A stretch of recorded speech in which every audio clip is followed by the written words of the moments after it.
enorme placer, una alegría estar aquí con dos colegas a los que admiro, a los que leo, y bueno, como somos de la misma generación, pues es un placer enorme. Así que yo creo que es un día muy especial para Cultura Commodore, este espacio que tenemos unos cuantos locos, periodistas, escritores, poetas, que hacemos desayunos, presentaciones, bueno, que estamos recuperando el Commodore, que también ha sido el lugar donde ha habido muchas tramas, y venía perfecto el jefe de los espías para compartir con vosotros un rato de importantísimo, no solo presentación del libro, sino, me decía, de desclasificación.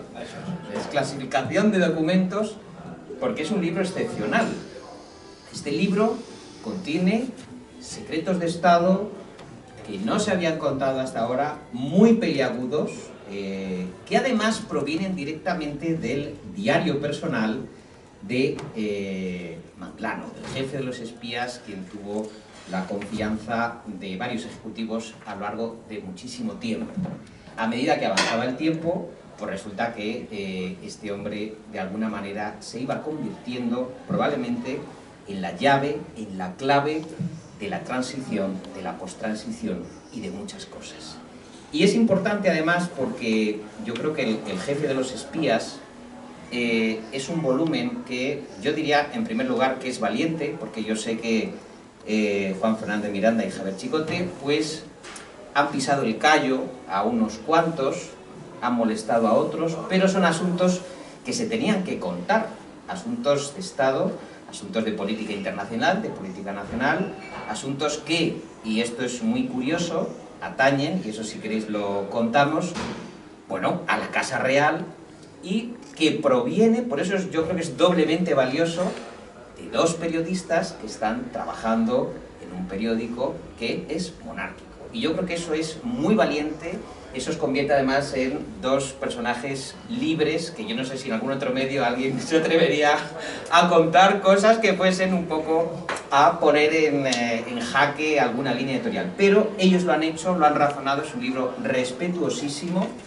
es un libro que además de esos documentos tiene su parte de, vamos a decir, aparte de ese diario, tiene revisión de muchas cosas, ¿no? Yo aquí tenía un dosiercito también, no sé si es de los desclasificados, porque íbamos a haber proyectado, pero no ha podido ser.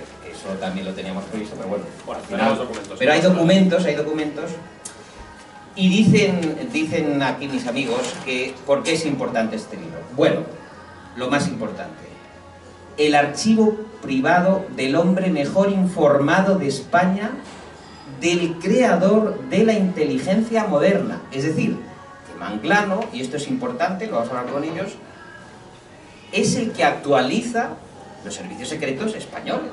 Es un personaje que cae en desgracia en el 95, pero que este libro también le restituye esa labor de modernización de los servicios de información, que son tan necesarios para cualquier país, como acabamos de ver recientemente, cuando a nuestro presidente del gobierno pues le han vaciado la memoria del teléfono móvil y a día de hoy no sabemos dónde está la memoria del teléfono. Ni quién ha sido. Ni quién ha sido. O sea, para que veáis lo importante que es esto. Bueno, más o menos se va sabiendo quién ha sido, pero bueno. De manera que se centran en los años 1981 a 1999, que son unos años fundamentales para entender el escenario actual, ¿no? Y sobre todo, dar a conocer la figura de este personaje, porque yo creo que es un libro escrito con cariño, con respeto. También los herederos han querido desclasificar, vamos a decirlo, que si queréis hablamos de eso. Y nada, pues que bienvenidos los dos. La primera pregunta que se me ocurre es cómo llega ese material a vuestras manos, y yo os imagino la conversación Juan Javier, los dos diciendo allí en la ABC, ¿qué hacemos con esto? Tal, ¿no? Madre mía, joder. A ver, ¿quién quiere empezar? Empieza Juan. Si la pregunta es esa, empiezo yo. Depende de la pregunta, empieza uno, empieza Venga, vale. Bueno, antes de nada, gracias a Cultura Commodore, este espacio maravilloso que habéis abierto para la cultura, para los libros, para el periodismo, en un sitio mítico, que estuvo cerrado mucho tiempo, pero que resurge con fuerza y que a los que hemos nacido cerca y vivido cerca, nos recuerda mucho a nuestra infancia y a nuestra juventud o adolescencia incluso.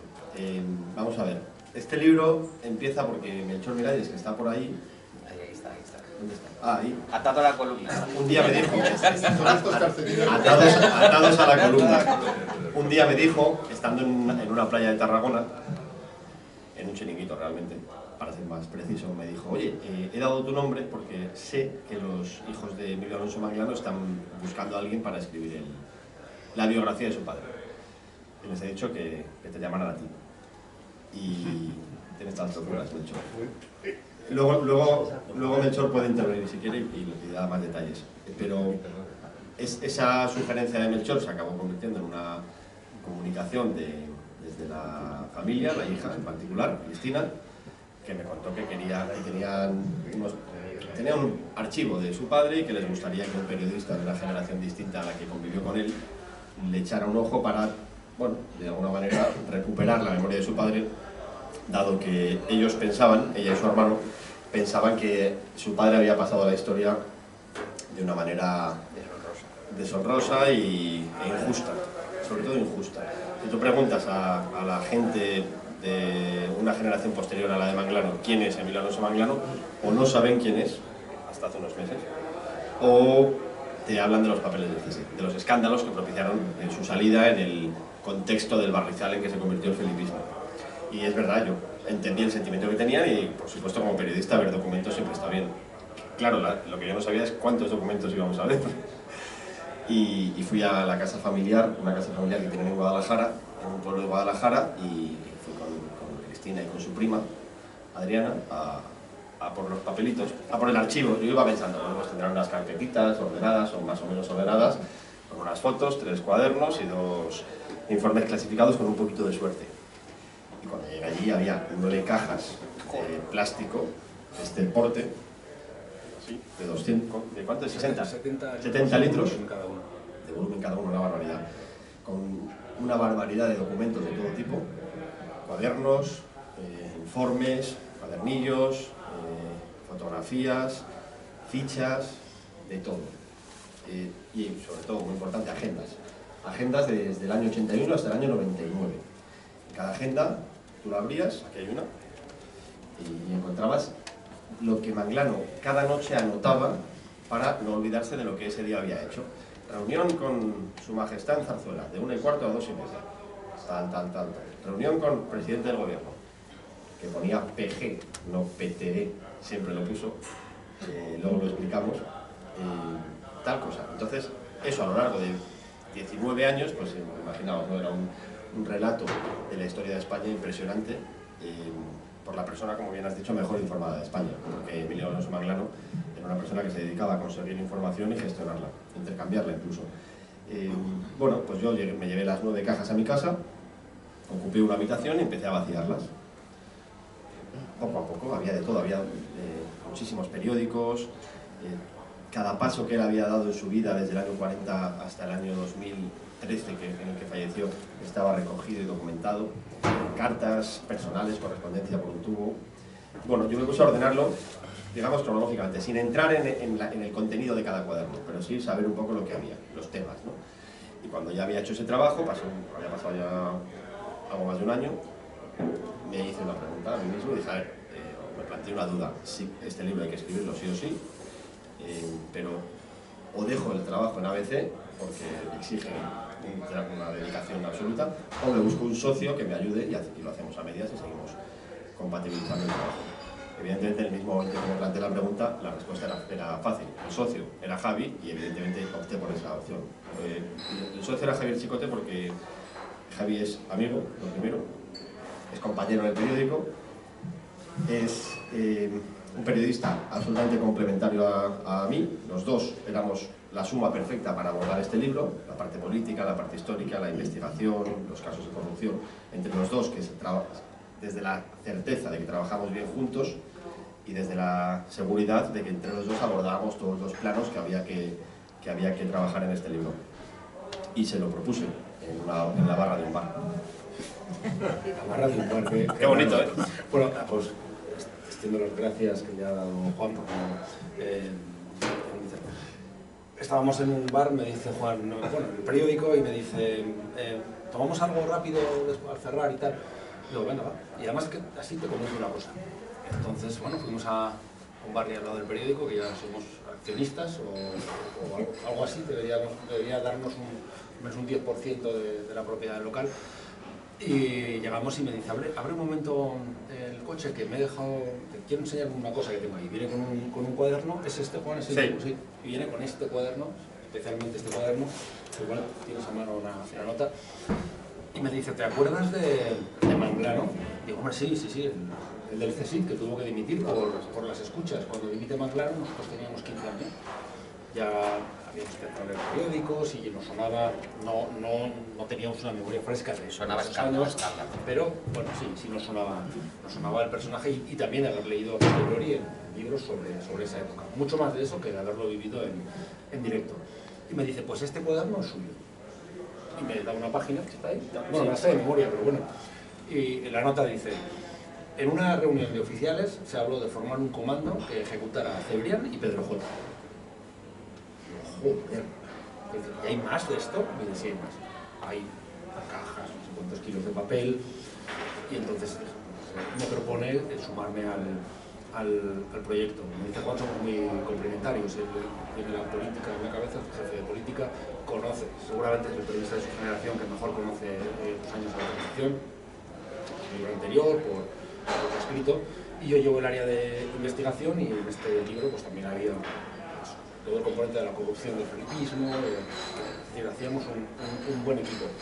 Había que conseguir permiso porque al final escribir libros, o sea, si te puedes dedicar a ello y te pagan muy bien, debe ser extraordinario, pero hacer un periódico, tener una familia y luego escribir un libro como este, pues es bastante complicado. Pero este libro había que escribirlo. A mí ya me habían amenazado con el divorcio en anteriores ocasiones. Ahora tenemos libro y periódico y no familia. Sí. Y dije, mira, cariño, yo lo siento mucho, pero este libro hay que hacerlo. Y lo comprendió. Entonces, la culpa es de Juan, que me mete en líos, que quiere un esclavo para que se ponga ahí a darle al archivo de Manglano, y ya pensaba en mí. Cosa que le agradeceré siempre, porque me considero tremendamente afortunado por haber tenido en mis manos unos documentos como estos del hombre mejor informado de España. Ha sido tan emocionante que había algunos informes que cuando los abríamos las hojas se habían pegado unas con otras, vomitaban al abrirlo. Y la prueba más clara de que nadie había visto esos papeles. Y ahí empezamos en un proceso de empezar a leer, a clasificar, a escanear, y con el miedo de qué puede pasar, de si un día van a entrar en casa de Juan y se lo van a llevar, de tener en cuenta que esto es el archivo privado del señor que crea lo que hoy es el CNI. Y que en el CNI pues algo seguramente se enterarían, se revelarían, algo podría pasar. Algo sabían porque yo al principio los hijos de Manglano me dieron varios teléfonos de personas de su confianza, una a su secretario personal, y yo llamé al secretario personal. Oye, ya por indicación de ellos, él estaba avisado. Y cuando llegué, que me citó en Plaza Norte, ahí en Alcobendas, por ahí, en uno de estos centros comerciales, cuando se sentó me dijo, que sepas que ya he avisado al CNI. Perfecto. Muchas gracias. Y que don Emilio, y que me dijo, que sepas que ya he avisado al CNI y que no te voy a contar nada. Y digo, bueno, muchas gracias. Hay un aspecto que yo quiero resaltar de este libro, y es que me recuerda tanto a los libros que leíamos, pues eso, a los 15, 16 años, 20 años, pues cuando sacaban los grandes periodistas, algunos de los cuales nos acompañan aquí, Jáuregui, Melchor Miralles, cuando realmente un periodista se metía de hoz y coz en un asunto que además luego lo podían ir publicando de forma seriada, pero además luego tenías el libro, que es una costumbre que a lo mejor ahora se está perdiendo, ¿no? Pero por lo menos el público tenía las conclusiones de esa investigación, y este libro rezuma el buen periodismo que se ha hecho en este país en la transición, en los 80, en los 90, y que, ¿qué queréis que os diga? Que se echa mucho de menos, ¿no? Esa manera de hacer periodismo, oye, y de molestar al poder, es decir, de ejercer un contrapoder que es muy sano y que regula los abusos, pues, de los que están sentados en la Moncloa. Una editora nos dijo, antes de publicar el libro, sin saber que estábamos con esto, nos dijo, el problema del periodismo de hoy es que los periodistas se autocensuran. Ya no hay libros de investigación como en los años 90. Eso es. Javi y yo nos mirábamos pensando, si tú supieras lo que tenemos entre manos, pero efectivamente nosotros tenemos nuestros maestros, algunos están aquí, y realmente este libro es puro periodismo. Lo que pasa es que este libro es el encargo de los hijos de Manglano de hacer una biografía sobre su padre. Yo creo que finalmente, más que una biografía, nos han quedado unas memorias. Porque es verdad que tiene mucho peso los años del CSIC, se habla de toda su vida, pero los años del CSIC evidentemente tienen una trascendencia enorme. Pero nosotros teníamos esa vocación periodística, tanto a la hora de redactarlo, y hablaremos de eso seguro, lo teníamos tan a fuego que quisimos desde el principio, que planteamos desde el principio que el libro, antes de publicarse, saliera en una serie de exclusivas en el periódico en el que trabajamos, en ABC, lo cual tiene su coña, ¿no? Como dice nuestro consejero delegado, Luis Enríquez, ABC es monárquico, pero no ciego. Pero hay mucha gente que sigue pensando que somos ciegos, así que hubo que demostrar que éramos capaces de publicar información veraz, porque estos documentos son, y sobre esto seguro que Javi tiene algo que decir, estos documentos son ciertos, cayera quien cayera, y hemos publicado información que ha incomodado a mucha gente muy poderosa, empezando por la Casa del Rey. También se cuentan cosas buenas en este libro, pero es verdad que las exclusivas más importantes tienen que ver con comportamientos poco ejemplares, ¿no? O conflictivos. Respondiendo a tu pregunta, este libro es muy periodístico. Es muy periodístico. Cada página tiene algo que no se sabe, mayor o menor. Y un montón de nombres de la historia del periodismo, porque cada página, cada 10 páginas, cada 20 páginas, te encuentras a unos, a otros, muchos que ya han fallecido y que eran unos cracks. Sí, fue un esfuerzo conseguir que el libro finalmente sea un relato ágil para el lector. Había que contextualizar, pero lo justo, para que cualquier lector, conocedor de la época o no, pudiera acercarse al tema sin perderse. Había que hablar en una página de Nicaragua y en la siguiente de los GAL. Había que ser capaces de ir hilando un relato que fuese interesante, muy periodístico, pero también en el estilo algo novelero, ¿no? Es decir, en presente, con las claves justas. Y era difícil porque es más fácil escribir complicado que escribir sencillo. Y luego una cosa que me parece, yo no, que también de vez en cuando le doy a esto, pero hacer un índice nomástico con el que habéis hecho, yo cuando me he enfrentado a ese reto he dicho al editor, bueno, mejor déjalo porque no me veo capaz. Y lo he dejado así. He de confesar que nos lo hicieron. Ah, os lo hicieron, bueno. Una pobre editora no le quedó más remedio que hacer el índice nomástico, porque es una buena forma de entender este libro. Mira, si el índice nomástico dices, bueno, el índice nomástico tiene una parte muy divertida, perdona, Javi. Con la R, ¿no? Sí, por la R. Cuando fuimos a invitar a Cebrián, a Pedro J. y al Son para que vinieran al libro, a la presentación, que vinieron los tres, dijimos, joder, se salen muy citados. Entonces fuimos al índice, miramos Ramírez Pedro J. y justo detrás ponía Rapú, exuperancia. Dijimos, no viene ni de coña. Pues vino y habló del tema. Vino y habló, sí. Manglano no perdía el tiempo, lógicamente, el director de la inteligencia española, y se reunía con los empresarios y políticos más importantes de este país, y empezando por el rey y de ahí para abajo. Por lo tanto, todo lo que apuntaba Manglano, luego había una parte de temas estrictamente militares, que eso lo hemos dejado más al margen porque el lector no tenía mucho interés, pero por lo demás todo era asuntos de portada. De hecho, cuando mirábamos para contextualizar, todo eran grandes temas, todos absolutamente grandes temas. Mencionabas antes el valor de que esto lo habíamos hecho en ABC. Yo he de confesar que cuando empezamos a ver los papeles, hace ya varios años, hace más de 4 años de esto, yo llegué a decir a Juan, igual nos despiden, igual nos tenemos que ir. O sea, el día que terminemos, o el día que le digamos a nuestro director, lo que está ahora o lo que estaba antes, esto tenemos, y se lo pongamos encima de la mesa, es probable que el periódico no se sume. Nosotros no podemos seguir en un periódico que quizá el trabajo más importante que hagamos profesionalmente en nuestras vidas no vaya en el periódico en el que estamos, no tendría mucho sentido. Y ahí nos dieron un ejemplo, yo no esperaba que fuera a ir también. ABC ha publicado portadas que dicen que la Zarzuela pagó el rescate de Diego Pradícola de Carvajal, 600 millones de pesetas, o que la actual ministra de Defensa, Margarita Robles, daba fondos reservados en metálico a la Casa del Rey para no dejar rastro. Hay muchos medios, como apuntaba hoy, que no habrían publicado algo similar con un personaje o un material que afectara tan de lleno a su línea editorial. Estoy convencidísimo. Luego nos intentan dar muchas lecciones, pero salió bien, Yo lo único que estoy un poco enfadado es que nos amenazaron un poco. O sea, yo esperaba que pues, con esto de verdad fueran a por nosotros y no sé muy bien por qué. La gente estaba, los afectados, ninguno levantaba la mano por si le venían costazas, entiendo, o algo así. Porque la reacción ha sido, yo creo que han intentado tapar por el silencio, más que por acción, por omisión. Ha habido determinados medios muy importantes que no han dicho una sola línea de un libro y de un material que objetivamente es imprescindible y es noticioso, ¿no? Respecto a la fuente, que comentaba Juan, es una fuente documental, es la mejor que hay, son los papeles. Nos esforzamos mucho en el prólogo para decir que esto no es la verdad absoluta, esta es la verdad de Manglano. Lo que a él le contaban, lo que él veía, lo que él escuchaba. Pero, ¿quién es Manglano? El hombre mejor informado de España. ¿Cuándo hizo esto? En directo, cuando se lo decían, no 20 años después. ¿Y hizo esto para ajustar cuentas con alguien o para que se publicara? No, lo hacía para él, su disciplina de militar. Y él no sabe, nunca sabrá, lógicamente, porque falleció en 2013, que este libro se ha publicado. Y si lo leyera se enfadaría mucho, probablemente.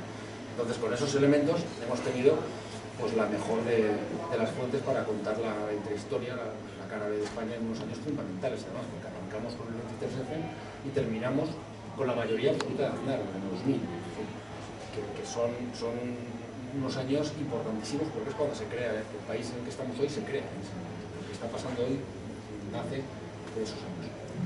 Otro aspecto que me ha maravillado es la figura de Manglano como ese gran confesor al que de repente le va una Antonia Asunción, ¿no? Y le dan dosieres, información, le dan un mogollón de cosas. Bueno, ahí estoy viendo. Esta es la transcripción. La transcripción, fíjate. O, por ejemplo, también estaba Juan José Fonsi. Que estos personajes, con toda esta documentación, yo creo que Manglano se convierte a nivel informativo en el hombre más poderoso de España, sí. A nivel informativo. Vamos a ver, nosotros sostenemos que es el hombre mejor informado de España, lo era, sin duda, no hay lugar a la duda, y era el tercero más poderoso, sobre todo en aquella época, detrás del rey y de Felipe González, que era el presidente. Pero el mejor informado, sin duda, información es poder, él lo sabía todo,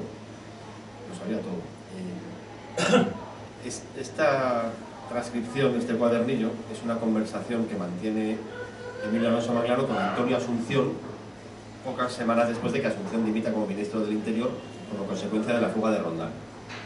Entonces, Manglano, que era el jefe de los espías, pero que de vez en cuando se ponía el mono de trabajo y actuaba como espía, invitando a una persona al CSIC, invitándole a comer, y le decía: aquí tú como en casa, aquí no se graba nada, pero evidentemente no solo se grababa, sino que se transcribía adecuadamente y se le ponía un canutillo. Y en esa conversación de 3 horas largas, que es una comida, un almuerzo,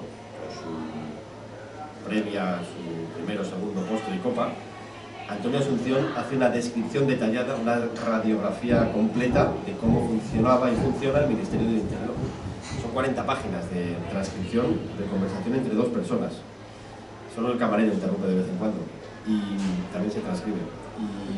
Y Asunción habla de tantas cosas, habla de la Guerra Sucia, habla de Margarita Robles, habla de Corcuera, habla de... No, Margarita Robles habla más adelante, en esta conversación no, porque esta es cuando él dimite. Bueno, habla de la Guerra Sucia, de los GAL, de los soldados reservados, de Rondán, por supuesto, sí, de Corcuera. De Margarita... De Margarita habla, pero no de lo que yo te contaba. Vale. Pero bueno, es que aparece 2 veces porque luego hay otra conversación. En cualquier caso, esto es un documento histórico porque no es un cualquiera, es el ministro del Interior que acaba de dimitir, exministro. Y se lo está contando al jefe de la inteligencia. Y no, la conversación es entre 2 valencianos que hablan como amigos, empiezan hablando de las naranjas en Valencia y al final hablan descarnadamente de todo. Y realmente es un documento que a todo lo que ha tenido que ver con el Ministerio del Interior de aquella época, que son personas muy importantes y algunas todavía en ejercicio, nos ha puesto los pelos de punta. Me encantaría leerlo, seguro. En el libro no está toda la transcripción, pero casi, cerca de 40 páginas. Estilo muy coloquial, ¿no, Javi? Es que es una conversación. Sí, es una conversación entre amigos. Quería enseñar una cosa. Cuando abrimos esto, no pone quiénes hablan, no pone quiénes son los interlocutores. Pone la fecha, 22 de diciembre de 1994, y arriba sí dice, esto lo pasamos ahora si le parece. A punto. Y dentro los interlocutores son A y B. si quieres dar una ronda, si alguien saca fotos o sale corriendo con el papel, Si alguien saca fotos, lo matamos. como es, hacer fotos tendremos que matarlos. Entonces, empezamos a leerlo y por el contexto se ve que uno es Manglano y otro todo apuntaba a que era Asunción. Al principio cuesta, porque las primeras páginas no sabes, pero luego es que guardaba otra copia, un duplicado, en el que sí se les identificó.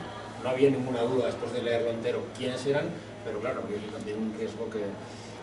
pero bueno, se despejó enseguida ese riesgo porque en otro documento sí que identificaba que era Asunción, que era uno de sus grandes confidentes, quizás por ser los dos valencianos tenían cierta relación, y de ese documento tiene que haber una cinta, tiene que estar en la carretera de La Coruña, quizás nunca la enseñen, por eso nosotros no tenemos la cinta, tenemos la transcripción, pero esa cinta tiene que existir. Lo que pasa que con la ley de secretos oficiales que tenemos del año 68, pues nunca se va a ver esa cinta, pero sería muy interesante porque ahí se habla de un asesinato no resuelto, de un paquete bomba que se envía a un militante de Río Batasuna en el año 89, la guerra sucia casi en el año 90, y hay un joven cartero de 22 años que estaba haciendo una suplencia, que cuando lleva el paquete llega a la casa de Batasuno y no cabe en el buzón. Entonces dobla el sobre, explota y mata al cartero. Cardosa, se llama José Antonio Cardosa. Eso lo instruye un juez que se llama Baltasar Garzón y cierra el sumario por falta de autor conocido. Ese crimen no está resuelto. Y ahí hay algunas claves, porque el ministro del Interior, que sustituye a Corcuera, dice que eso se envió por orden de Corcuera y de la gente de Corcuera. Es un documento importante. Que es uno de los que le ha sentado mal Corcuera. Corcuera dijo que eso no tenía nada que ver con él. Pero este documento revela también la forma de actuar de Manglano. Manglano era el jefe del CSIC, él tenía un mandato que era proteger al Estado, se lo tomó muy a pecho, y cada vez que había una cuestión que pudiera erosionar de alguna manera al Estado, llámese jefe del Estado, llámese gobierno, llámese Ministerio del Interior, escándalo cualquiera, llámese Banco de España o director de la Guardia Civil en una fiesta con prostitutas, él se enteraba de qué estaba pasando. Y eso es una muestra. Él quería saber qué estaba pasando en el Ministerio del Interior. Y la persona que en ese momento, de mayor rango, se lo podía contar, era Antonio Asunción. Por eso este documento es muy relevante porque demuestra una forma de actuar. Con esa información que Manglano coge, que Manglano consigue en esa conversación, él tiene la capacidad de actuar para, en muchos casos, desviar la atención, en otros tapar o en otros dirigir lo que se presenta como un escándalo para tratar de evitar que hubiese una erosión al gobierno, al Estado, en fin. Esa inquietud permanente de el señalamiento de periodistas que está en el libro, yo tengo aquí varios capítulos, ¿no? Pero por ejemplo uno de ellos, el 13 de septiembre de 1995 el exdirector del CSIC se reúne con Manuel Prado y con Onde Carvajal, que le trae nuevas sobre el grupo de periodistas hostiles al gobierno. Emilio, este verano se han reunido en casa de Lita Trujillo en Marbella Eras, Sebastián, Pedro J. y Julián Lago. Todos desean que el presidente del gobierno vaya a la cárcel. PG, anota el PG, el presidente del gobierno, anota el exjefe del CSIC, subrayando la última palabra y a modo de conclusión del encuentro que acaba de mantener. Y luego también Sabino Fernández Campo estaba muy preocupado por las andanzas de su majestad, cuando también dice, oye, hay que vigilar aquí al personal porque tienen información, bueno, claro, cuando el tabú de la Casa Real empieza a venirse abajo, y efectivamente dice, por ejemplo, dice Sabino, lo que más preocupa a Fernández Campo es cómo marcar algunas fronteras en la conducta de don Juan Carlos, límites entre la relación con Marta Gaya, y las obligaciones como rey, dice Sabino, refiriéndose a la mallorquina. Comenta el ambiente y las críticas según las palabras sueltas que anota Manglano. De hecho, este delicado asunto lleva tiempo coleando en los mentideros.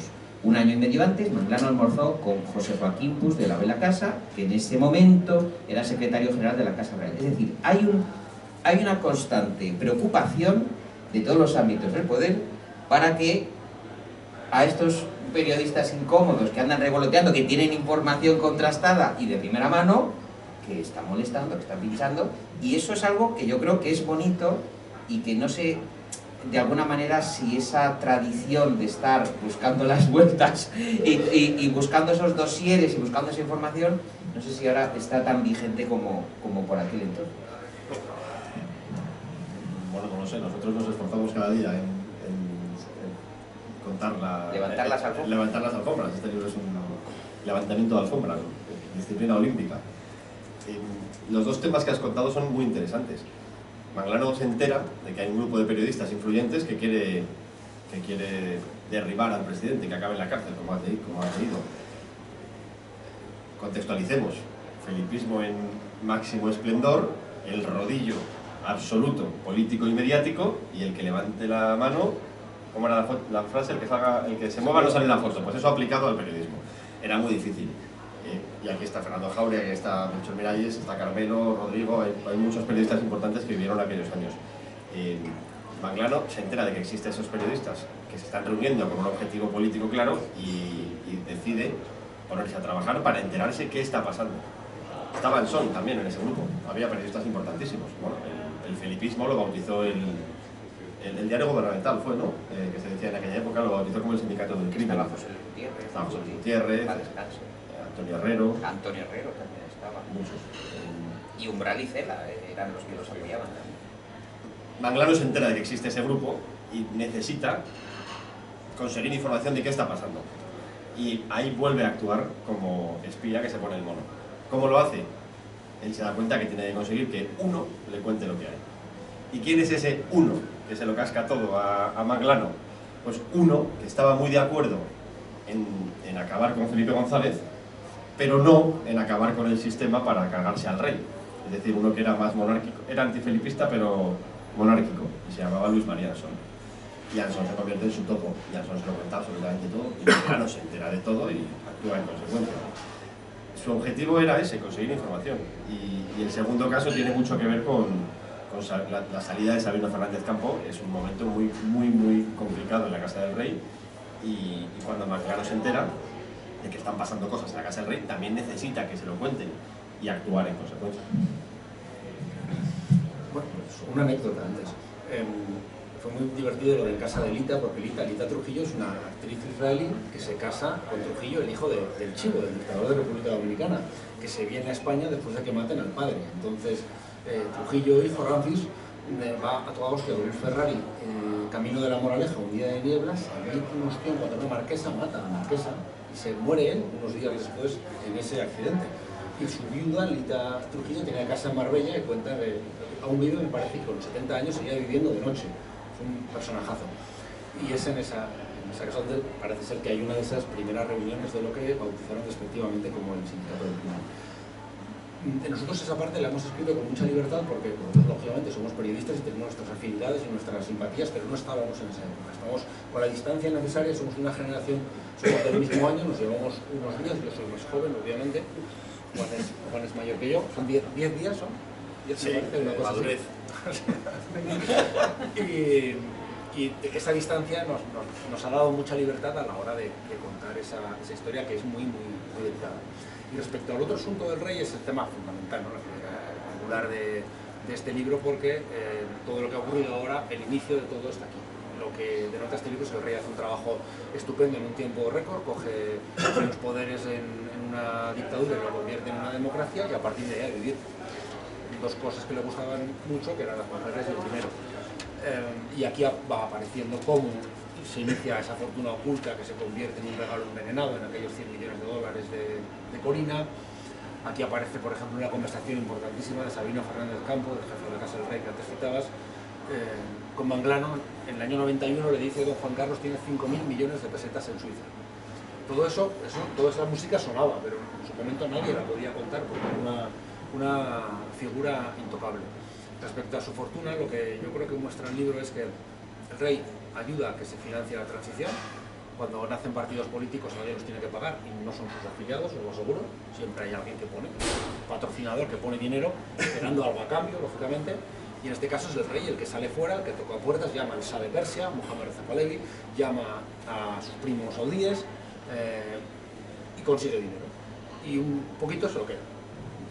Además le hacen unos préstamos a interés cero de $50 millones que se renuevan en otros $50 millones, y ahí empieza a hacerse una fortuna fuera de España. Y yo entiendo que por si acaso los Borbones en una casa pobre, Estoril, el exilio, no sabe cuánto va a durar eso, hay un golpe de estado, que acabaría con la figura del rey probablemente, Entonces empieza a hacer un rinconcito fuera de España en unos años donde también empresarios, industriales se lo hacían.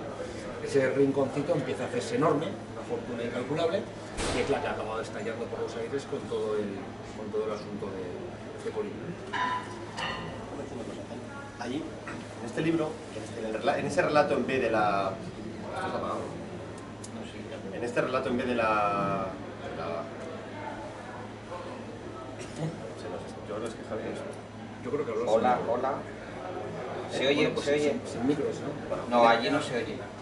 Yo creo que es que nos lo están bajando. Están grabando, están grabando. Nos lo están bajando por ahí. Pegasus. Es Pegasus. Bueno, Hasta que lo que recupera la. en este relato en B, que es de la historia de España, del año 80 y del año 90, en este libro se llega a una conclusión importante y que yo creo que es bastante novedosa, y es que el año clave, el año en que se jodió el Perú, es el 90. O sea, el año en el que todo se va al garete es el año 90. Pero la gente eso no lo está viendo. No, todavía no, todavía en el 91 es la cumbre de Madrid, en el 92 los Juegos Olímpicos, el descubrimiento, España en los Juegos Olímpicos, en fin, una maravilla. La Expo Sevilla, España en el 92 está que lo peta, pero todo se ha ido al garete en el 90. ¿Qué es lo que se ha ido al garete y queda claro en este libro? En el año 90, a comienzos, se publica el caso Juan Guerra, es el primer gran escándalo de corrupción del felipismo, y ahí la reacción de Felipe González, que Manglano detecta porque ve que hay un problema y se empieza a enterar, la reacción de Felipe González es meterse en la Moncloa, decir que hay una conspiración contra él, atacar a la prensa y decir que todo esto forma parte de un contubernio. Hola. No. Bueno, voy a retirar todas. ¿Se oye? No. No. No sé. Pero si... Bueno, No pasa nada. Pues que todo forma parte de un contubernio. Es ahí cuando Felipe González se esconde en la Moncloa, en el año 90. Por cierto, una cosa, paréntesis, que nos ha llamado mucho la atención a Javi y a mí, es que Felipe González se presentó a las elecciones del 82, a las del 86, a ambas con muchas ganas, y a las del 89, el 93 y el 96 no quería, y montaba unos ciscos monumentales, algo que no se sabe bien. No sé si Fernando Jauregui tiene mucha constancia de esto, pero en el año 89, 93 y 96 Felipe González se pega meses deshojando la margarita sin decir nada públicamente, y entonces Manglano empezaba a trabajar para saber qué podría pasar, quién sería el sustituto del Partido Socialista, un lío, que luego se presentaba.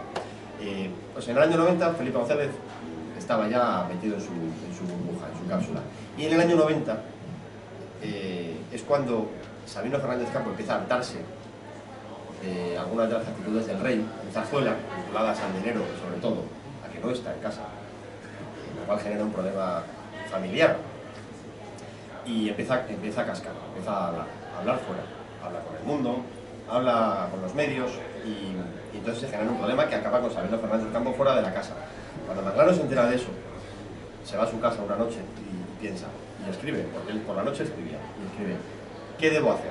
Manglano era un monárquico, en origen un juanista, de los que iba a Estoril, convencido de que el mejor camino para la democracia en España era la monarquía, convencido de que Juan Carlos debía asumir esa responsabilidad una vez que don Juan no había sido capaz. O sea, una persona leal al rey. Y se lo plantea por la noche. ¿Qué debo hacer? ¿Decírselo o no decírselo? ¿Qué es lo leal? ¿Decirle al rey que está desatendiendo sus funciones institucionales, por decirlo finamente, o callarlo? Y decide dar el paso. Pide audiencia y va a Zarzuela. Va a Zarzuela y le dice: señor, está usted desatendiendo sus obligaciones como rey. Usted no está en el día a día de la institución y usted está con otras prioridades. Y el rey le dice: no tengo ni idea de esto que me estás contando, es verdad que no hay nadie que me diga la verdad, pero al final, en ese mismo año, vemos que el presidente del gobierno está en una burbuja y que el rey está fuera de la burbuja en la que debía estar. Por lo tanto, el país está peligrosamente desviando del rumbo que había mantenido durante tantos años, muy exitoso en esa dupla rey Juan Carlos, presidente González. Eso es en el 90 y aquí queda documentado. Eso al rey solo podía habérselo dicho Felipe González, era el único que tenía fuerza para poder sentarse con el rey y decirle: mire, majestad, a ver cuánto dinero tiene usted, esto hay que regularizarlo, se acabó Manolo Pardo y Colón Carvajal, se acabó Simón de Bulgaria, se acabó las comisiones, se acabó el petróleo, y esto no puede ser. Pero eso nadie se lo dijo. De hecho, el rey hoy, yo estoy convencido que el rey Juan Carlos hoy él está plenamente convencido de que no ha hecho nada malo. cuando estuve en San Censo, que le preguntó una periodista cuando iba en el coche, ¿se arrepiente tal? Y dijo, ¿yo de qué? ¡Jojo! Porque no tiene conciencia de haber hecho nada malo. Y bueno, os vamos a enseñar, relacionado con lo que estamos hablando, si de repente estamos con los papeles y hay un incendio y nos dicen tenéis que salvar una página, no una agenda, una página, yo elegiría esta y Juan, yo creo que también, que es para mí el documento más importante que contiene las agendas de Manglano, que es la página del 30 de mayo de 1989, donde dice entrevista con su majestad el rey. Leo el principio, no llevo las gafas, pero casi me lo sé de memoria. Rey, Arabia Saudí le dio 36 millones de dólares para la transición. Cuando se marchó Suárez le dio $1 millón para él. A Suárez le dieron un ducado de $1 millón para que se fuera de la política y creó el CDS, que es una de las figuras que peor sale en el libro, la de Adolfo Suárez, no porque nosotros le tengamos ojeriza ni nada parecido, pero sí que es verdad que en estos documentos no sale demasiado bien. Bueno, luego habla del resto de créditos, os lo vamos a pasar, os pido por favor sumo cuidado, porque además esta agenda de la encuadernación es más delicada que el otro papel y lo dicho, si alguien intenta irse con ella, lo perseguimos. Podéis ojear otras, pero es el 30 de mayo. Esa agenda vais a ver, más allá del contenido concreto de esa página, que es como escribía Manglano, ¿no? Como cada noche recogía las conversaciones que había mantenido y lo hacía en caliente. Eso es muy importante porque eso le da una presunción de veracidad absoluta a lo que él escribe. Él escribe para recordar, él escribe para manejar la información, no escribe para luego darse a un periodista. Eso no tenía una vocación pública, una vocación de que fuera publicado. Por lo tanto, la veracidad es absoluta y el interés máximo de esa nota, en el que se cuenta cómo el rey trabajó en los años 70 para conseguir dinero que financiara la transición, lo cual yo creo que es algo positivo, porque había que pasar de un régimen a otro, y cuando muere Franco las instituciones franquistas se acaban y hay que empezar de nuevo, y ahí hace falta dinero para los partidos, especialmente UCD, pero no solo, los sindicatos, la propia Casa del Rey. Pero también se cuenta que él recibe un crédito de $50 millones, un crédito a interés cero, en el que se presupone que está el origen de su fortuna personal. Eso está en la misma nota. Sí, dice, se ha invertido y ha obtenido una ganancia de $18 millones. Claro, si te dan $50 millones de interés cero, te están regalando dinero, lógicamente, además en unos años donde los tipos de interés eran una barbaridad. ¿Cómo el entonces ministro de Defensa, Alberto Liar, elige a Manglano y además se hace el proceso de una forma rapidísima? O sea, saca ese decreto, ¿no? Pues para que se apruebe el nuevo director, pero ¿cómo se produce esa elección, o ese tú eres el que va a representar este Eso, Juan, sí. Solo una cosa antes, en las academias, cuando estuvo el rey Juan Carlos en las academias, coincidió en una de ellas con Manglano y como estaba tieso, Manglano le daba cigarrillos. No sé si tuvo algo que le quitaba tabaco a don Juanito. Alberto Liar es nombrado ministro de Defensa después del 23F, cuando es investido el presidente del gobierno, Leopoldo Calvo Sotelo. Y Leopoldo Calvo Sotelo le dice, Alberto, el CSID no funciona. Es evidente, no solo no se ha enterado del golpe, sino que había miembros que estuvieron involucrados. Por lo tanto, hay que tener un servicio de inteligencia que funcione. Te lo encargo, elige bien al director. Y Alberto Liar se queda con la copla y va pensando a quién puede nombrar. El CSID es una institución militar, en ese momento depende de defensa y está plagada de militares. Y evidentemente no funciona. Y la primera salida que hace a visitar tropas como ministro de Defensa es a la BRIPAC, Alcalá de Henares, a la brigada paracaidista, y le acompaña Quintana Lacazi, que es el capitán general de Madrid. Y Quintana Lacazi le dice, observa a ese coronel, a ese teniente coronel. Se llama Emilio Alonso Manglano y es una de las glorias del ejército español. Esa es la frase textual. Oliart se queda con la copla, habla con él un momento y es verdad que observa que es un tipo distinto, es un tipo con una gran formación, una voz grave, gran determinación en la forma de expresarse, un tipo distinto, llamaba la atención y le cita en el ministerio para ofrecerle. Manglano se resiste y al final se lo acepta como cumplimiento de una orden. Cuando Oliart, satisfecho de su elección, se lo comunica al presidente del gobierno y al rey, que son las dos personas que deben autorizar, al menos en esa época, quién preside el CSID, o quién dirige el CSID, Leopoldo Calvo Sotelo y el rey en realidad dicen, no me fastidies, porque los dos conocían a Emilio Alonso Manglano. Los dos conocían a Emilio Alonso Manglano por juanista, porque Leopoldo Calvo Sotelo también lo había sido, y ambos se habían conocido yendo a Estoril a ver a don Juan. y don Juan Carlos era don Juanito, era el príncipe, por lo tanto los dos le conocían y los dos le querían. Los dos le querían para que les informase en aquella época de lo que pasaba en el ejército, que eran años de ruido de sables permanente. Pero Oliart no lo sabía, así que encantado con que el rey y el presidente lo bautizaran, lo bendijeran, mejor dicho, le nombró. Y le hizo un encargo triple. Quiero que conviertas el CSIC en una institución moderna, equiparable a los países de nuestro entorno, no en fondos, pero sí en recursos y en estaciones en otros países, en capacidad de intercambiar información, un servicio de inteligencia moderno. 2. Tenemos un problema grave con el involucionismo, con los intentos de golpe de Estado, acaba de producirse uno, por eso estamos aquí. Quiero saber todo lo que pase. Y Manglano se dedica en cuerpo y alma a saber qué es lo que está pasando en los cuarteles y fuera. Y sobre eso hay documentos interesantísimos en su archivo. Y 3, el terrorismo. En ese momento en España había 80 muertos al año de la banda terrorista ETA, asesinados de la banda terrorista ETA y algunos más de otras bandas terroristas y también de la extrema derecha. Esos son los 3 ejes de la actuación y ese es el comienzo del CSIC. 15 años después, Manglano no solo ha convertido el CSIC en un servicio con estaciones en el mundo, en todos los países de Europa, Iberoamérica, Oriente Medio, Norte de África, al otro lado del telón de acero. 15 años después, Manglano es el decano de los servicios de inteligencia europeos. Es el más antiguo de los directores y es un tipo con una enorme autoridad. Y ese es su gran mérito. Su gran mérito como director del CSIC, algo que pasa barrido por el barrizal, el lodazal del felipismo, es haber convertido al CSIC en una institución con tentáculos en todo el mundo.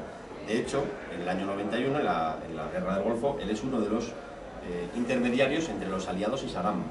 Él, personalmente. Es decir, en esos 15 años, Emilio Alonso Manglano se convierte en un general con un poder enorme, con una autoridad enorme fuera de España y con una capacidad de gestión de los servicios de inteligencia que en España no había existido nunca. Llama la atención que un hombre tan poderoso, que ha estado en la cúspide del poder durante tantos años, que ha salido incólume de todos los escándalos, que ha ejecutado su trabajo de una manera leal al Estado y de una manera, vamos a decir, impoluta a nivel profesional dentro de ese ámbito, ¿no? Pero, ¿cómo es posible que después de su dimisión la figura de Emilio Alonso Manglano haya tenido que esperar a que vosotros, tanto tiempo, la recuperéis? ¿Ha habido como una especie de vacío o de amnesia o de cuyo nombre no quiero acordarme, que diría Cervantes? ¿Cómo os explicáis esto con un personaje tan importante a nivel, como lo habéis dicho, de un jefe del Estado y de un presidente del gobierno? Bueno, este libro recupera la memoria de Manglano, pero el libro no es geográfico. Aunque antes siempre hablamos muy bien de Manglano, en el libro contamos cómo se comió unos sapos así de grandes. Cosa que no nos extraña porque era el director de inteligencia de un país como España y en un momento como aquel. Manglano sale achicharrado del gobierno, él tiene que dimitir por el caso de las escuchas del CSIC. Cuando empieza la telefonía móvil no estaba muy claro qué era legal y qué no era legal a la hora de intervenir, hacer barridos de radiofrecuencia, porque tú solo podías hacer para un walkie-talkie, y estrictamente consideraban que eso no era pinchar un teléfono, porque no estabas pinchando nada, pinchar porque entonces los teléfonos fijos efectivamente se pinchaban, ¿no? Entonces, bueno, aquello se graba, se genera la cintateca famosa, se graba al rey, decía que era aleatorio, pero siempre apuntaban bien, cogían a rey, cogían a gente... A Melchor. Cogían a Melchor, a gente de mal vivir. Iban a por sus objetivos, ¿no? Tenían sus objetivos claros, entonces aquello de aleatorio es relativo. Y eso él tiene que dimitir y sale abrasado en el año 95, o sea, del 93 al 96 fue un auténtico infierno para el gobierno y él era un alto cargo del gobierno felipista y eso no hay que olvidarlo. A él no solo le condenan por eso, le condenan también por las escuchas de la sede de HB en Vitoria.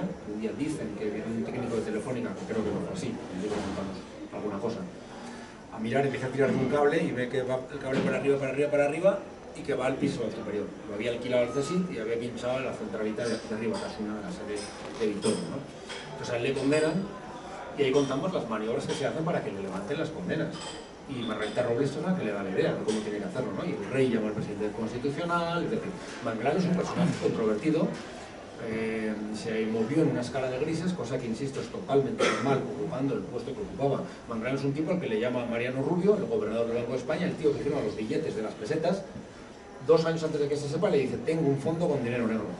El gobernador del Banco de España. Y Manglano no va corriendo al juego de Castilla. Manglano le dice: no vas a dimitir, espérate, que vamos a gestionar esto. Entonces, durante mucho tiempo pesó esa cara mala de Manglano. Lo que pasa es que Manglano tenía otra cara positiva, que es la que hemos contado en este libro, y también no es que queramos justificarle, ni siquiera lo llegamos a reconocer, pero todo eso que hacía cosas feas y que hacía cosas malas, las hacía porque él tenía una misión entre militar y religiosa, que era proteger al Estado. Para proteger al Estado y buscarle un chalecito en Aravaca al rey Juan Carlos para sus encuentros y darle las llaves y enseñárselo. Pues no lo sé, pero lo hizo.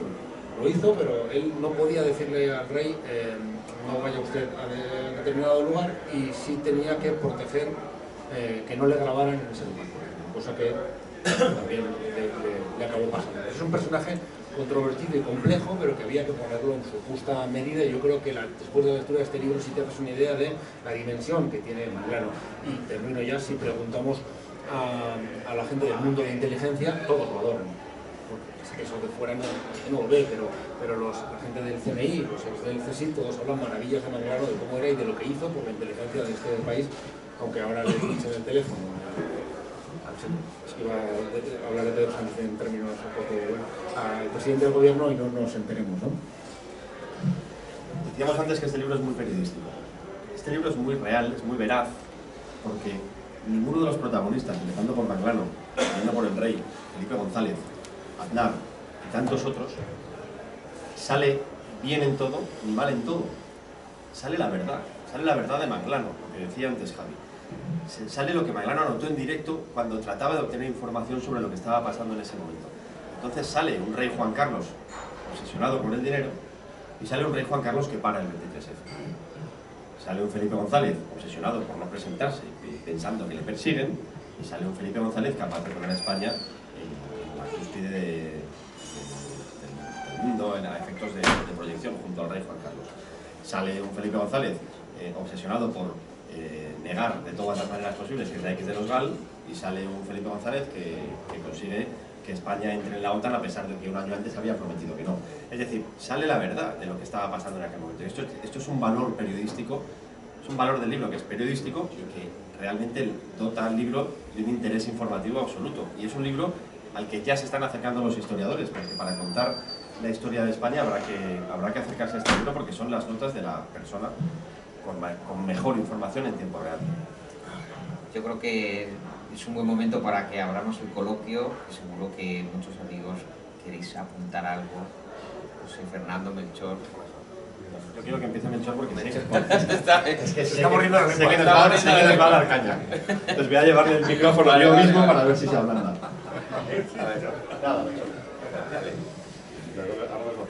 Buenas tardes, gracias por invitarnos. Y Juan, que yo pensaba que era mi amigo, incluso que éramos hermanos de distintos padres, me ha demostrado que es un poco cabrón.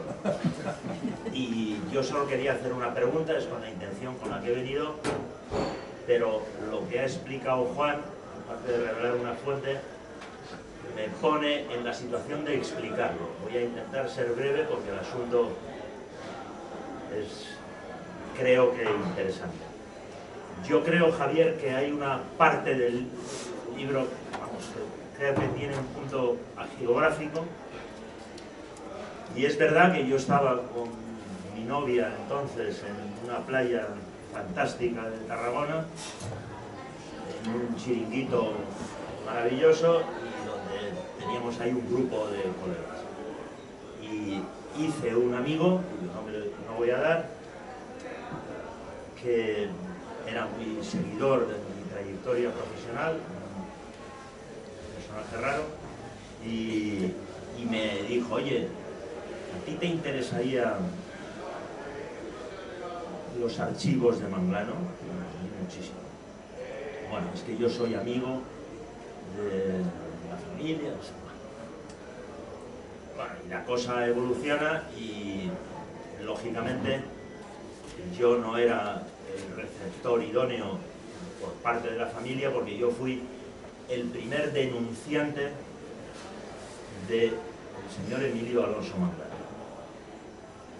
Y le denuncié, no Javier, como has dicho tú, bueno, en aquella época no se sabía lo que era un teléfono móvil. A mí, por orden de Emilio Alonso Manglano, yo tenía micrófonos hasta en el cuarto de baño de mi casa, en mi dormitorio, en el salón, en la habitación de mis hijos. Yo fui perseguido por el servicio de inteligencia. Tuvieron la mala fortuna de que les pillé.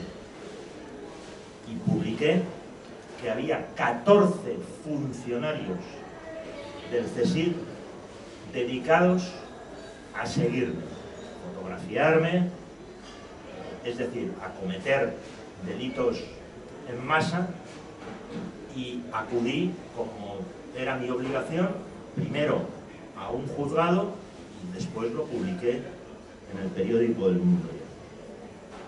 Y ocurrió, bueno, no voy a contar los procesos de Manglano, que estaríamos aquí 3 horas. Bueno, un juicio, le expulsan del ejército, le condenan, otro juicio, no sé qué. Y a mí un día me llama un abogado, que tampoco voy a dar su nombre porque no se debe revelar las fuentes, y dice: oye, te llamo de parte del señor Manglano.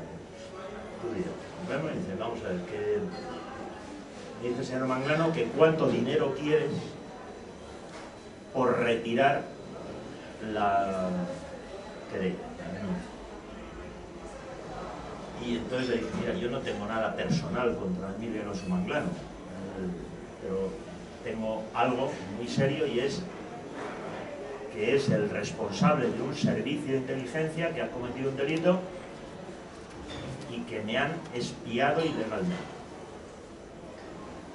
Y le dices, de mi parte, es literal, que se puede meter su dinero en el culo, los billetes uno detrás de otro, pero que yo retiro esa acción judicial en el instante en que yo reciba una carta de Emilio Alonso Manglano en la que él diga que él era el jefe del CSIC, que siendo él el jefe del CSIC, yo fui ilegalmente espiado, y que me pida disculpas. No pretendo ni que se arrodille, ni que se ponga un cilicio, ni que se fustigue la espalda, pero que me pida disculpas después de reconocer los hechos. Y así ocurrió.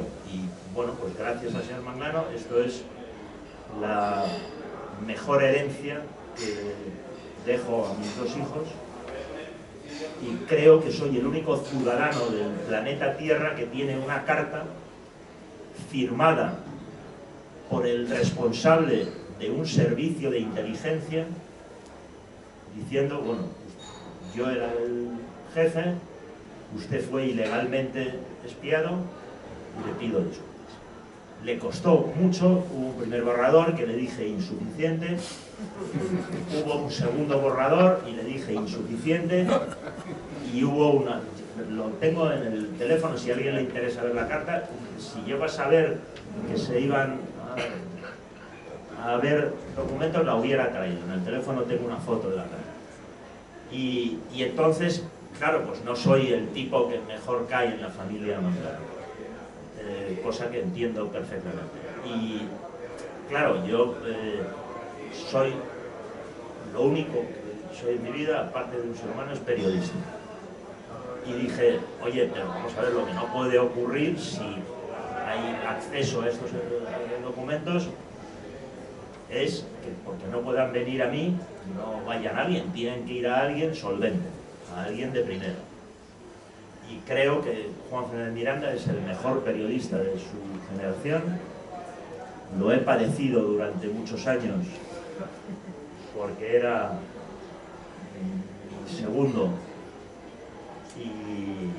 y era un segundo de verdad, no como decía Rajoy de Soraya, hizo una segunda de Cospedal, perdón, porque a todo me dice que sí. Normalmente me decía a las cosas que no, como debe ser. Bueno, y explicado esto, que no tenía pensado explicar, que permite entender que no soy un gilipollas que ha dejado pasar los papeles de Manglano, yo quería preguntaros ¿cómo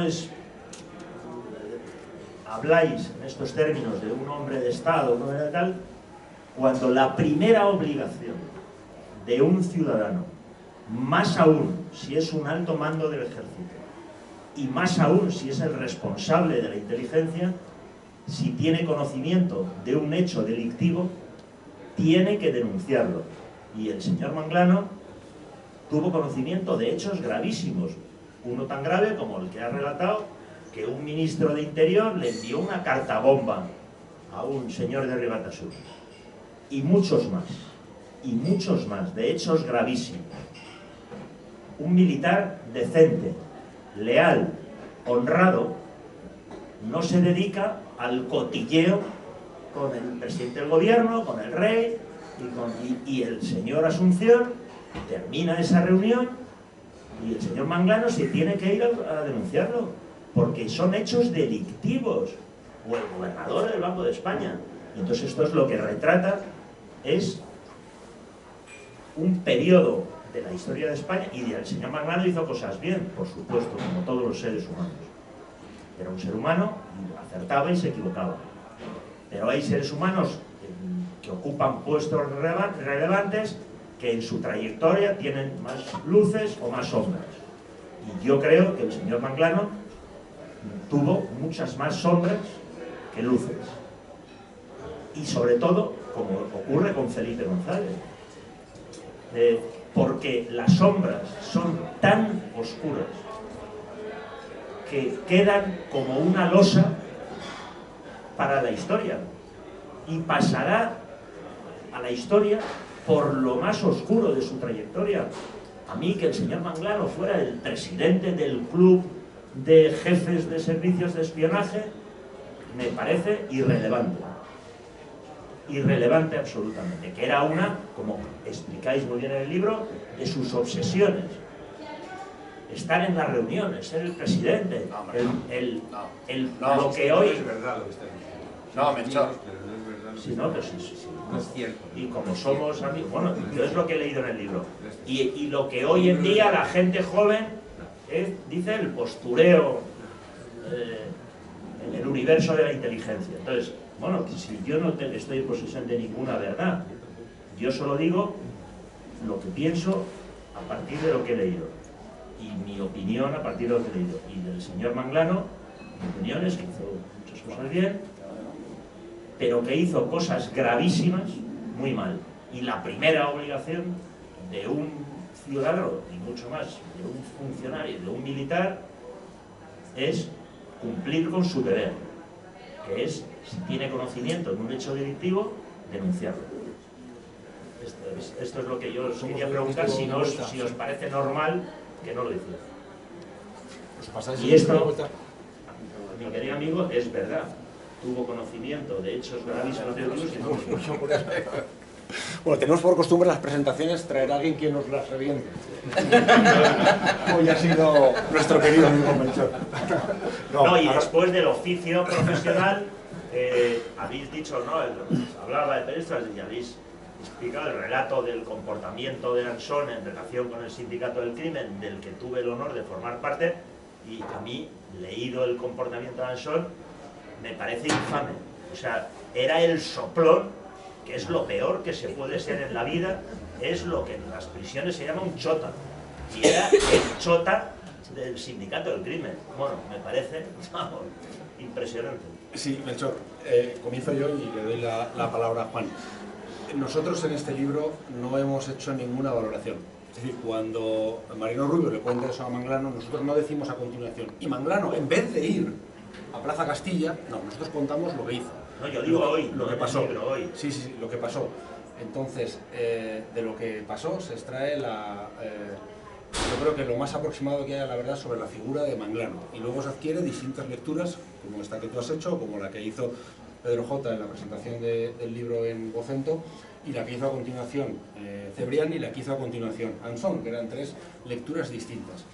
Por supuesto que quien tiene conocimiento de un delito tiene que denunciarlo, Melchor, pero estarás de acuerdo conmigo en que el director de la CIA ha tenido conocimiento de un montón de delitos y no ha ido a denunciarlo, y el director de los servicios secretos franceses, y el de los italianos, y el de los alemanes, porque si tú vas a ser ese ciudadano que cuando tiene conocimiento de un delito vas a ir a denunciarlo, no puedes ser el jefe de los servicios secretos, porque los servicios secretos Sí, Javier, hacen perdona cosas que te secretas. interrumpa, pero tú y yo conocemos a muchos periodistas que trafican con la información y viven fantásticamente de no publicar lo que saben, y no porque haya muchos lo hacemos. Sí, pero a mí, oye, el no director estamos de la elogiando. CIA, y yo no quiero reventar a nadie, me callo y no vuelvo a hablar, pero a mí es que el director de la CIA me lo cuenta, pues ya lo sé, o sea, El director de la CIA no soy un estamos- marciano, sé el planeta en el que vivo, pero eso no justifica. En No Estados es Unidos, que en muchos justifique, países hay Melchor, pena de pero muerte. el Yo no director- estoy a favor de la pena de muerte. El jefe de un servicio secreto tiene conocimiento de un montón de cosas que pueden ser delictivas y no puede ir corriendo a denunciarlas porque tendría que dimitir como director del CSIC entonces o del CNI hoy y dedicarse a otra cosa. No, que nosotros tenemos que contar lo que es, no lo que idealmente debería ser. Esta es la historia de lo que es y de lo que fue. Y eso te permite a ti hacer esa lectura que estás haciendo. A mí permíteme, como biógrafo, no autorizado de Manglano, porque no de Manglano, pero sí de sus hijos, que no escupa sobre la figura de Manglano. Yo no estoy Yo, escupiendo. no, yo, Melchor, yo con lo que sé de este libro podría decir de Manglano, sí, podría, que en mi discurso peco de que me quedo más a favor del personaje.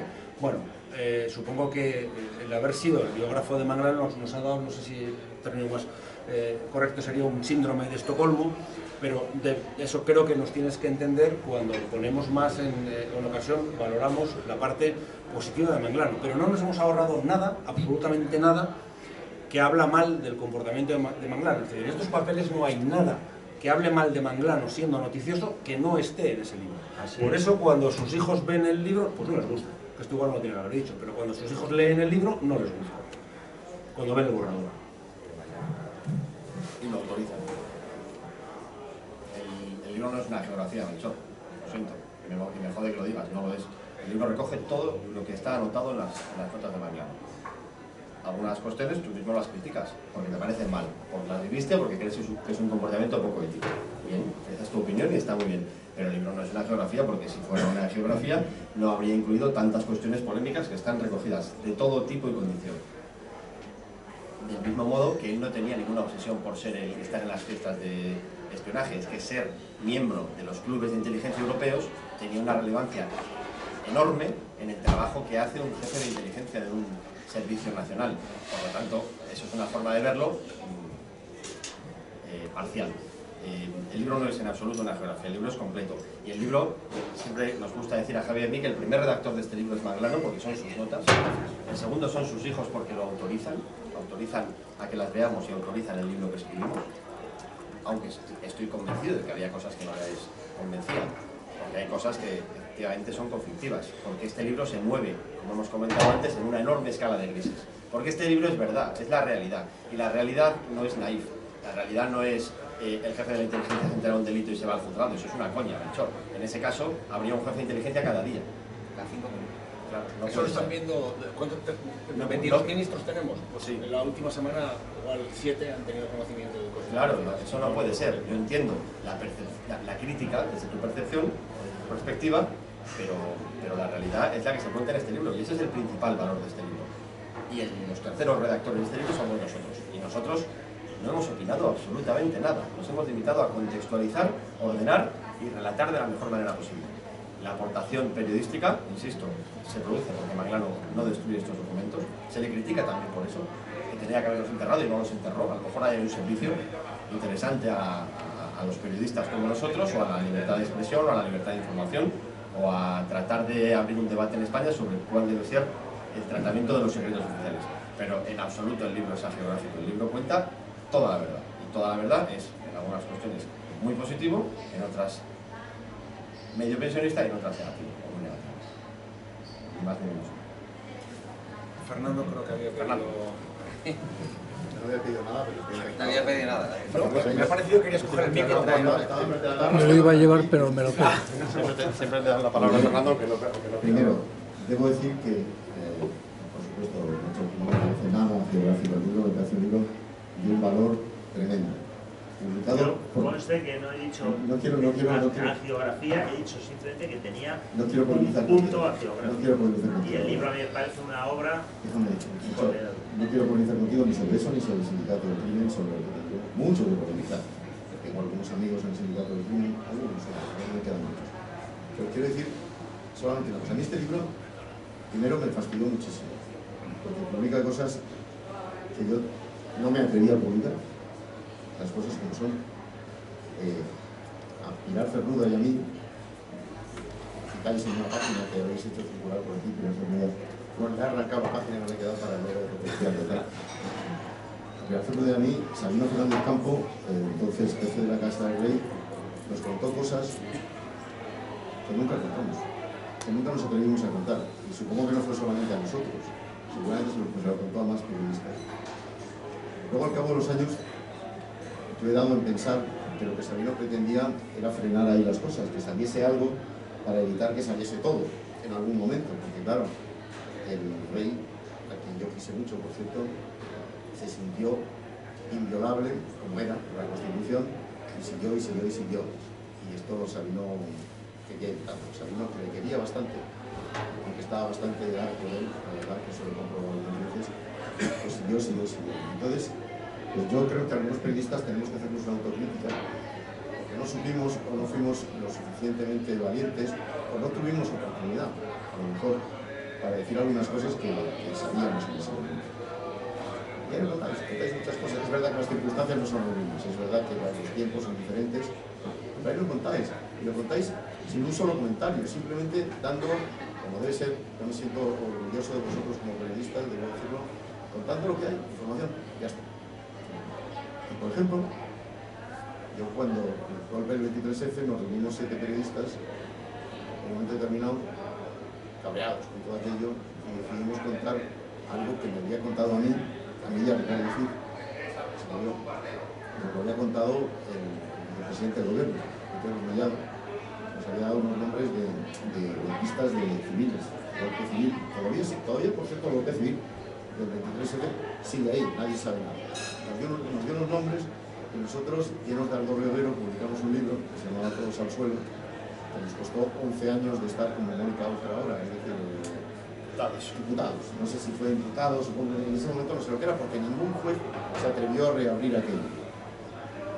Y en el libro vuestro dimos todos los nombres que a mí me dio Pedro Mellado menos uno, que por cierto es el único que dais en vuestro libro. ¿Ah, sí? Yo no lo di porque ese señor era tío mío. Y no me atreví. Y vosotros ahí lo dais. Y ahí está. Yo no voy a dar el nombre ahora para que la gente le porque vosotros mismos no os acordáis, pero... Era tío materno entonces, ¿no? Bueno, Jauregui no suena. Era tío materno y paterno, perdón. Joder. Materno y paterno. Pero bueno, quiero decir que simplemente yo tengo que daros la enhorabuena.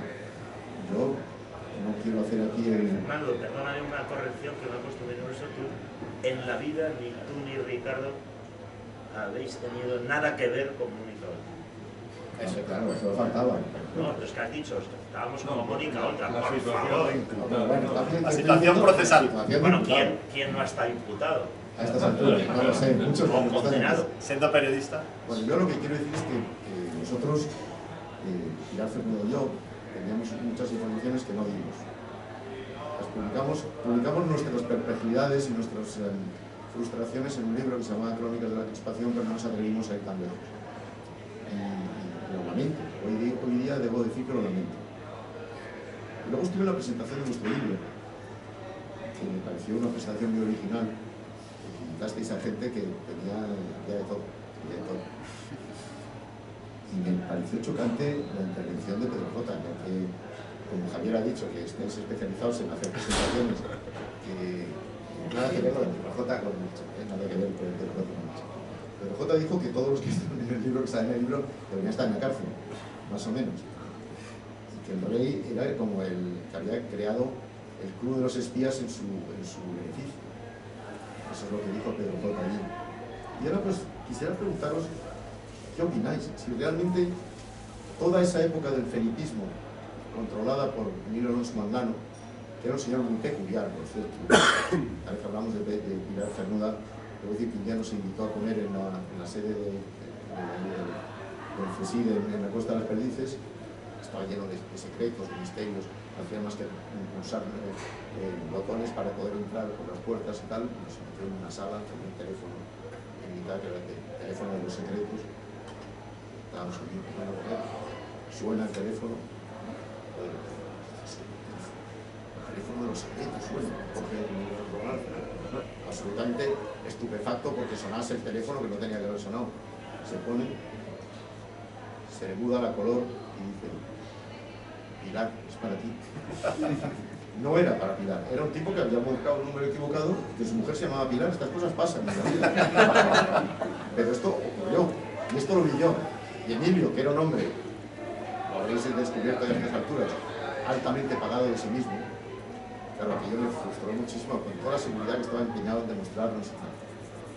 Pero es verdad que Emilio Alonso Maldano cometió muchas irregularidades. Ahí yo tengo que estar un poco de acuerdo con lo que está diciendo Melchor. Aquello, el relato que hacéis ahí, que no es precisamente fotográfico, sino simplemente es un relato de lo que hay, demuestra muchas cosas. Vosotros estáis hasta cierto punto de acuerdo en lo que dijo Pedro J. Mucha gente tendría que haber citado a Felipe González, a Corcuera, a Belloc, a Asunción, que no, el pobre Asunción no puede estar en la cárcel porque se ha muerto, a muchos, y casi al rey.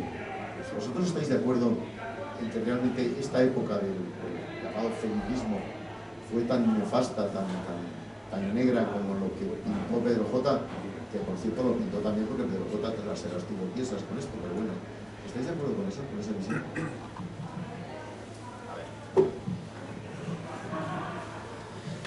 Si por felipismo entendemos del 93 al 96, no. Entendemos efectivamente, del 82 al 96. si entendemos del 82 al 96, habrá que hacer una valoración más compleja y más amplia de un gobierno que tuvo éxitos. Si nos fijamos en los escándalos que afectan al gobierno socialista y sobre los que Manglano se empieza a preocupar seriamente, y la tercera parte del libro es casi al 90% ese tema, él deja de dedicarse deja de dedicar tiempo a otras cuestiones y empieza a centrarse en todo esto. Efectivamente, el nivel de escandalera era absoluto, mucho mayor que el que hemos vivido en épocas posteriores, porque las personas que estaban afectadas por su cargo eran mucho más relevantes que las que hemos vivido en épocas posteriores.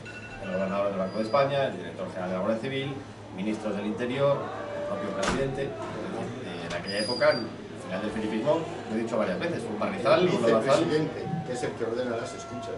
el vicepresidente Narcís Serra, el que ordena que se pague un informe para investigar a Mario Conde, como también contamos en este libro, el informe Crillón, que también desvelamos en este libro.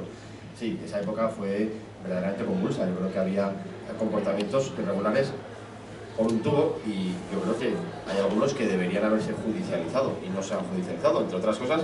Y nos sorprende a Javier y a mí que el caso del cartero que muere de 19 años metiendo el sobrebomba que se envió desde el interior, según Antonio Asunción, no se ha abierto y se podría reabrir. No hay autor conocido, se podría reabrir hoy. No sé dónde está la fiscalía, porque esto es público y notorio. Hay casos que se deberían judicializar. Yo a partir de ahí no voy más lejos, pero evidentemente hay un nivel de escandalera muy alto.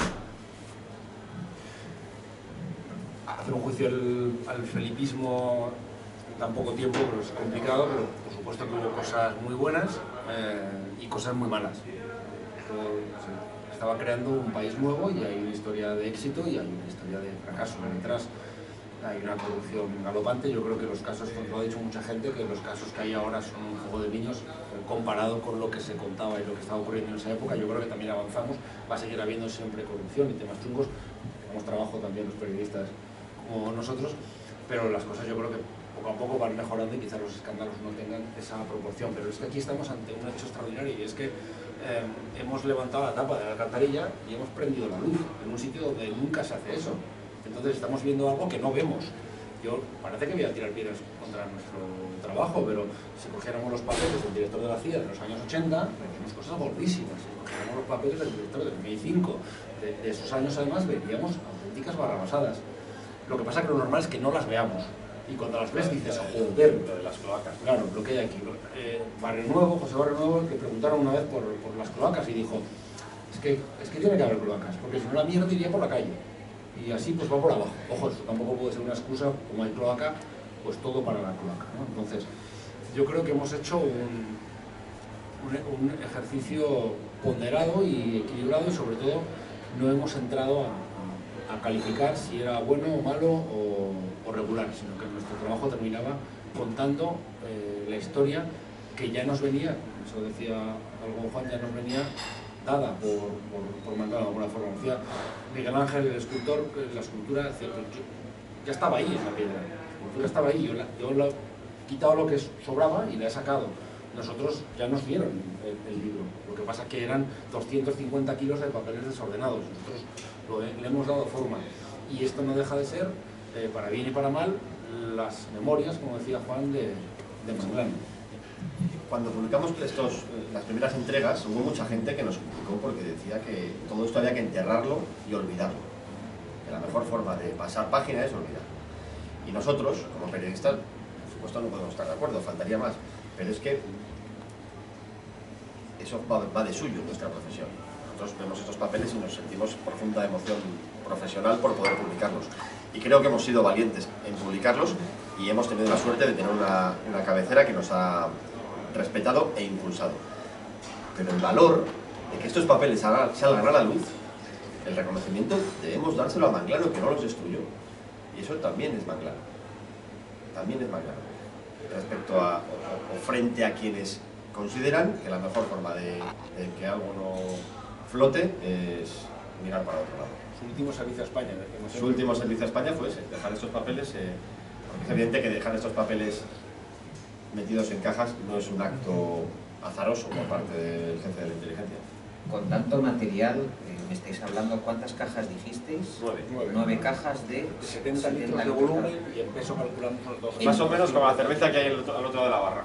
Que por cierto podéis tomaros algo. que entiendo que aquí hay una parte de todo el material que teníais, ¿no? Es decir, que podría dar seguramente para otro No, volumen. a ver, nosotros hemos respetado la petición de los hijos de Manglano, que era escribir un libro sobre la figura de su padre analizando los archivos. Si hubiésemos accedido a este archivo como periodistas, probablemente hubiésemos estado publicando exclusivas 10 años. Pero el libro se agota, o sea, los papeles en lo que tiene que ver con el interés periodístico histórico se agotan en este libro. Lo hemos publicado todo, porque el objetivo no era ir dando información exclusiva, era construir el relato de Miguel Alonso Manglano, por lo tanto hemos ido con todo. O sea que en la discriminación también está la selección de lo que queríais contar. Sí, hay muchísimo material y llegamos a plantearnos hacer 2 volúmenes, pero no nos gustaba la idea de coitus interruptus, de un volumen y luego sacar el otro, y esta historia había que contarla. Por eso, si os fijáis, el tipo de letra es muy pequeño. El editorial es demasiado pequeño porque no quería irse a superar las 500, es más pequeño de lo normal en un libro, superar las 500 páginas. Pero la selección que hemos hecho ha sido puramente periodística. Y han quedado ¿Va a haber fuera. segunda parte? No va a haber segunda parte. Hay alguna cosa interesante, pero que yo creo que no da para nosotros para una segunda parte. Las memorias de Melchor. A ver, Agiográficas.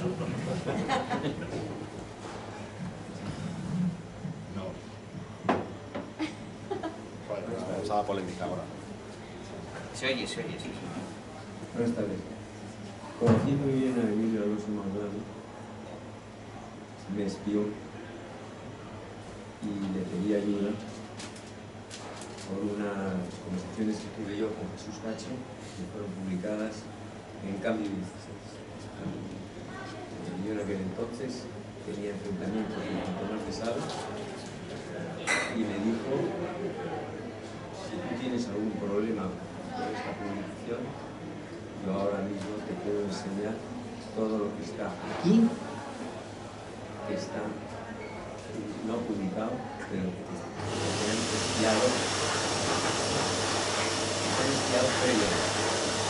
Segundo, un tema importante que quiero dejar totalmente claro. Emilio Alonso Manglano es un noble con título, valenciano, de una familia muy antigua, y todo eso le condiciona mucho de joven.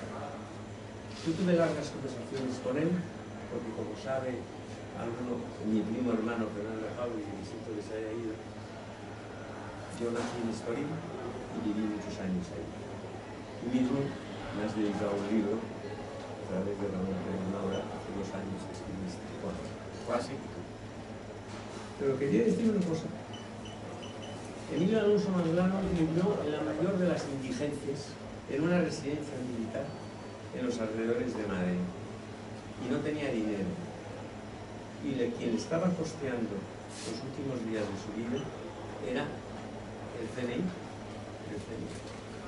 Y el que dirigía el CNI en aquellos días, y lo ha dirigido hasta el 2019, el teniente general Félix Sanz Roldán, que contó que en una de sus visitas a la residencia, Emilio Alonso Manglano, todavía lúcido, le dijo: manda gente a mi casa porque quiero rescatar eso que tenéis vosotros. Pero los hijos, debido a la separación con su mujer norteamericana, los hijos ya se habían hecho con las carpetas vuestras. Y yo os quiero felicitar, porque en España siempre he echado de menos los diarios.